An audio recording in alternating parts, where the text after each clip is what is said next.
लेखनी उस बात को प्रतिपादित करती है,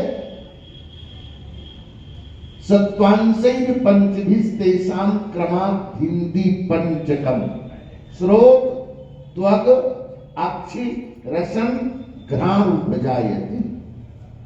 आकाश में सतोगुण की बढ़ती से ये स्रोत हुआ है, वायु में सतोगुण की बढ़ती से त्वचा हुई है, अग्नि में सतोगुण की बढ़ती से आंख नेत्र हुआ है, जल में सतोगुण की वृद्धि से रसना जिह्वा हुई है और पृथ्वी में सतोगुण की बढ़ती से नासिका हुई है। उसी प्रकार इन्हीं पंच महाभूतों में आकाश वायु अग्नि जल पृथ्वी में रजोंशैः पंचभिस्तेषां क्रमात् कर्मेन्द्रियाणि तु वाक् पाणि पाद पायु पस्थ विधानानि च गिरे। आकाश में रजोगुण आया तो वाणी हुई और आकाश में सतोगुण आया तो बोल दो। आकाश में सतोगुण से स्रोत हुआ है, स्रोत इंद्री, और आकाश में रजोगुण से वाक इंद्री हुई है। इसलिए गुरु वचन वाणी इस बात की पुष्टि करता है, श्रोतव्यः कीर्तितव्यः, श्रोतव्यः कीर्तितव्यः।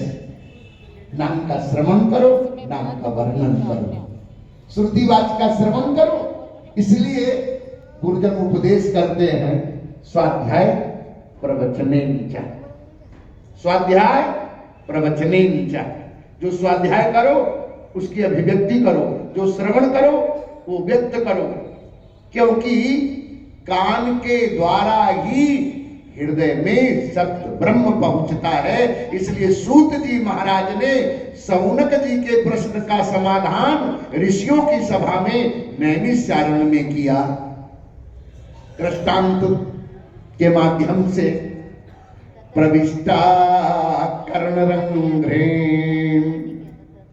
स्वनाम भाव सरोरुहम धुनोति समलम कृष्ण सलिलस्य यथा शरत। कान के मार्ग से ये शब्द हृदय में पहुंचता है और हृदय में से वाणी के द्वारा अभिव्यक्ति होती है। बोले जैसे वर्षा ऋतु का जल, वर्षा ऋतु में जल कैसा होता? मटमैला। लेकिन जब शरद ऋतु आती है तब वो जल कैसा होता? निर्मल।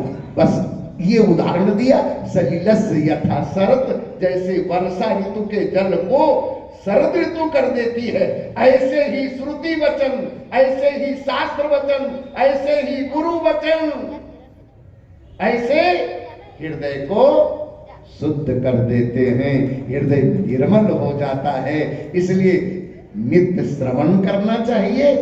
बोल दो, नित्यम भागवत सेवया भगवत उत्तम श्लोके भक्तिर्भवति नैष्ठिकी। उत्तम श्लोक भगवान की भक्ति भी, और भक्ति अगर होगी तभी ज्ञान प्राप्त पैदा होगा। अगर भक्ति है तो ज्ञान पैदा होगा। इसलिए उपाय दिया। वेदांत भी उस बात की पुष्टि करता है। मैं सरल शब्दों में कह देता हूं, आकाश भी व्यापक है। आकाश से ही तो इन क्रम से तत्वों की उत्पत्ति बढ़ती गई। आकाशाद वायु, वायु अग्नि, अग्निरापा, आपा भुआ। तो आकाश शब्द के रूप में है, ब्रह्म के रूप में है। तो कहां है? तो पहले कान से हृदय में, और हृदय से अभिव्यक्ति में, और फिर समस्त सृष्टि में। तो जहां जहां है वहां सब जगह शब्द है। लेकिन उस शब्द में खोज किस प्रकार से करना है?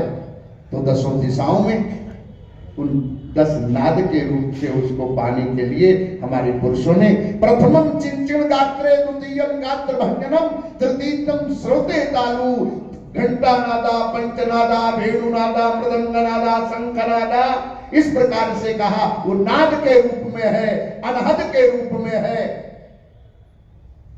कब सुन पाओगे? तो गुरबाणी में भी वर्णन आता है, लौबंद, गोशबंद, चश्मबंद, तीनों बंद लगाए के अनहद सुने टंगोर, नानक सुन समाधि में नहीं सांझ नहीं घोर। इसका उपाय भी महापुरुष कहते हैं। एक रत्तिका परमंतिका कस्तूरी कहा, द्विरत्तिका परमुत्तिका जायफल, त्रिरत्तिका परमंतिका जावित्री, खडरत्तिका परमंतिका लवंग, एतत् सर्वं चूर्णीकृत्य अभ्यास काले सूत्र पट्टी संग्रह। कस्तूरी को,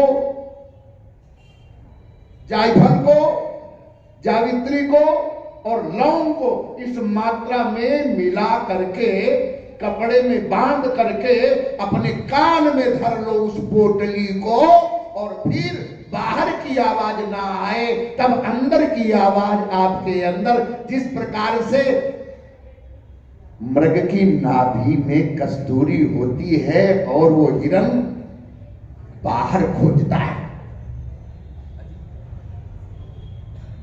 तभी महापुरुषों ने कहा कस्तूरी कुंडल बसे मृग ढूढ़ी बनमान, तैसे घटघट ब्रह्म है दुनिया देखे नाई। हिरण उस कस्तूरी के लिए भटकता है, उसको जब बोध होता है कब, जब उसका उपक्रम उसको समझ में आता है, तब उस बात पर पहुंच पाता। इसलिए श्रुति वेदांत वाक्यों को, शास्त्र वाक्यों वचनों को, गुरु वचनों को, संत वचनों को नित्य कानों से हृदय में ले जाकर के उसकी अनुभूति का लक्षण आप में प्रतिपादित कर सकता है। और दूसरा कोई साधन सरल नहीं है। बहुत कुछ नहीं, पर इतना जरूर कहना चाहूंगा, शब्द को जानना है, ब्रह्म को जानना है।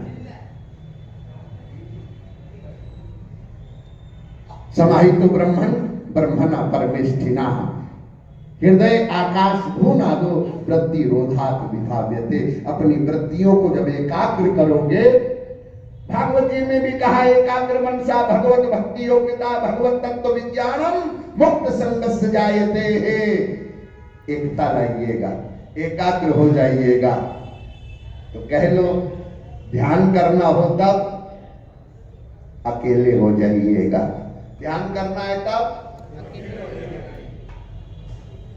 और घर के कार्य करना हो तब मिलजुल के करिएगा, और ध्यान करना हो तो अब मेरे साथ बोल लो, ध्यान समाधि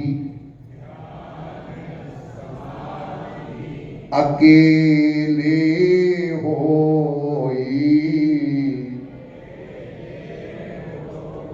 दोबारा बोल दो, ध्यान समाधि अकेले होई।